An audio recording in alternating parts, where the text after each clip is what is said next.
For latest news, subscribe our channel and press the bell icon. Never miss any news. നമസ്കാരം, ഇത് one India Malayalam.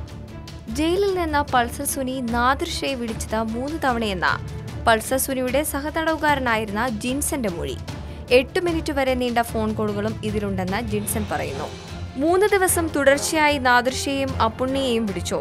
ലക്ഷ്യയിൽ Suni എന്തോ കൊടുത്തുവെന്ന് ഫോണിൽ പറയുന്നത് കേട്ടുവെന്നും ജിൻസൺ കോടതിയിൽ നൽകിയ രഹസ്യമൊഴിയിൽ പറയുന്നു. ദിലീപിനും നാദിർ ഷയ്ക്കും തന്നെ തള്ളിപ്പറയാൻ സാധിക്കില്ലെന്ന് സുനി പറഞ്ഞെന്നും രഹസ്യമൊഴിയിൽ പറയുന്നുണ്ട്. ദിലീപ്, നാദിർ ഷ എന്നിവരുമായി മറ്റ് പല ഇടപാടുകളുമുണ്ടെന്ന് സുനി പറഞ്ഞിട്ടുണ്ട്. നടി ആക്രമിക്കപ്പെട്ട കേസിൽ നാദിർ ഷ, അപ്പുണ്ണി എന്നിവർക്ക് പങ്കുണ്ടെന്ന് തോന്നിയിട്ടുണ്ടെന്നും ജിൻസന്റെ മൊഴിയിലുണ്ട്. കേസിൽ മുഖ്യപ്രതിയായ സുനി ദിലീപിന്റെ മാനേജർ അപ്പുണ്ണിയുമായി അടുപ്പമുള്ളവരുടെ നമ്പറുകളിലേക്ക് നിരന്തരം വിളിച്ചിരുന്നുവെന്ന് പോലീസ് കണ്ടെത്തിയിരുന്നു. കേസിനാസ്പദമായ സംഭവം നടക്കുന്നതിന് മുൻപ് പൾസർ സുനി നിരന്തരം വിളിച്ചിരുന്ന 4 ഫോൺ നമ്പറുകൾ പരിശോധിച്ചതിൽ നിന്നായിരുന്നു ഈ കണ്ടെത്തൽ. പൾസർ സുനി വിളിച്ചതിന് പിന്നാലെ ഇവയിൽ പല നമ്പറുകളിൽ നിന്നും അപ്പുണ്ണിയുടെ നമ്പറുകളിലേക്ക് കോളുകൾ വന്നിട്ടുണ്ടെന്നാണ് വിവരം.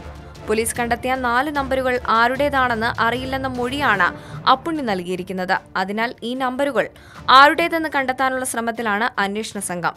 എന്നാൽ ദിലീപിനെ നേരിട്ട് വിളിച്ചതായി കണ്ടെത്താൻ കഴിഞ്ഞിട്ടില്ല. ഏറ്റവും പുതിയ വാർത്തകൾക്കായി സബ്സ്ക്രൈബ് ചെയ്യുക വൺ ഇന്ത്യ മലയാളം.